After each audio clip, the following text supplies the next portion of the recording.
ማህበራዊ ሚዲያ ላይ ሰሞኑን እቺን ነገር ሰማታለሁና ኖርማሊ ባትመጥነኝም ላውራት አይመጥነኝም።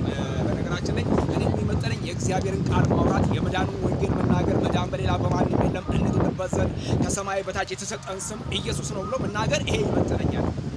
ሌላው አይመጥነኝም። ግን ዘፋኝነት፣ አድመኝነት፣ ዝሙት ጠንቅ እንደሆነ ኃጢአት እንደሆነ በገላትያ ላይ ይናገራልና የዮሐንስን አንገት ያስቀላው ዘፋኝነት ነውና በዘፋኝነት ምንም የሚገኝ ነገር የለም። ወዳጆቼ ወንድሞቼ፣ ዘፋኝ ማለት ወይም ዘፈን ማለት ለጥልቁ አባላት ለሰይጣን የምንሰዋበት ነገር ነውና እናንተ የአባቴ ብሩካን ወንድሞቼ ወዳጆቼ በምስራቅ በምዕራብ በሰሜን በደቡብ በአፍሪካ በአውሮፓ ያላችሁ መዳን በሌላ በማንም የለም እንድንበት ዘንድ ከሰማይ በታች የተሰጠን ስም ኢየሱስ ነው። የልጁ የኢየሱስ ክርስቶስ ደም ከኃጢአት ሁሉ ያድናል። ይሄ እውነት ነው፣ ፋክት ነው። ሌላ ምንም ነገር የለም። ይኸው ሰይጣን ላይመቸው ይችላል፣ ዲያብሎስ ላይመቸው ይችላል፣ ይኸው በአየሩ ላይ ያለ የአየሩ አለቃ ላይመቸው ይችላል። እኔ ወንድማችሁ ግን እናገራለሁ፣ እንዲህ እላለሁ፣ መዳን በሌላ በማንም የለም እንድንበት ዘንድ ከሰማይ በታች የተሰጠን ስም ኢየሱስ ነው።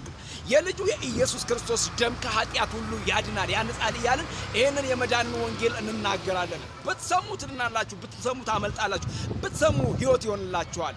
አይ ካላችሁ ግን ሞት ነው የሚሆነው። ወዳጆቼ ወንድሞቼ፣ ዘፋኝን አታድንቁ፣ ወይም ደግሞ ለእግዚአብሔር ማየት። በነገራችን ላይ ዘፈን ለሰይጣን፣ መዝሙር ለእግዚአብሔር ነው። ስለዚህ በዘመናት መካከል እግዚአብሔርን አድንቁላችሁ፣ እግዚአብሔርን አክብሩላችሁ። ወዳለሁ የማይመጥነኝን ነገር ስለተናገርኩ ይቅርታ አድርጉልኝ። እወዳችኋለሁ። ኢየሱስ ያድናል።